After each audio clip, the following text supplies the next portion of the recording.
లోక్సభ ఎన్నికలకు నగారా మోగిన వేళ దేశవ్యాప్తంగా రాజకీయ పార్టీలన్నీ అప్రమత్తమయ్యాయి. రానున్న ఎన్నికలకు సమాయత్తమయ్యేందుకు అస్త్రశస్త్రాలు సిద్ధం చేసుకుంటున్నాయి. ఈ నేపథ్యంలో ఇండియా కూటమి కూడా ఎన్నికల శంఖారావం పూరించేందుకు సిద్ధమవుతుంది. కేంద్రంలో ఉన్న మోదీ ప్రభుత్వాన్ని ఎలాగైనా ఈసారి గద్దెదించాలని లక్ష్యంతో ఉన్న కూటమి ఆ దిశగా వ్యూహ ప్రత్యూహాలు సిద్ధం చేసుకుంటుంది.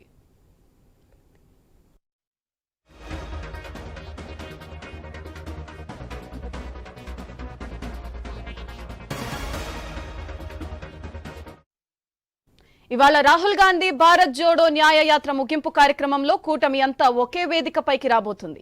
ఈ రోజు ముంబైలో భారీ బహిరంగ సభకు ఇండియా కూటమి ఏర్పాట్లు చేస్తుంది. ఈ వేదికపైనే కూటమి లోక్సభ ఎన్నికల శంఖారావం పూరించనుంది. ఈ సభకు కాంగ్రెస్ అధ్యక్షుడు మల్లికార్జున్ ఖర్గే, తమిళనాడు సీఎం స్టాలిన్, జార్ఖండ్ సీఎం చంపై సోరెన్, తేజస్వి యాదవ్, అఖిలేష్ యాదవ్, ఢిల్లీ మంత్రి Saurabh Bharadwaj, CPI National Conference, Shiv Sena, NCP నేతలు హాజరు కానున్నారు. ఈ వేదిక నుంచే లోక్సభ ఎన్నికల ప్రచారాన్ని ప్రారంభించనున్నారు.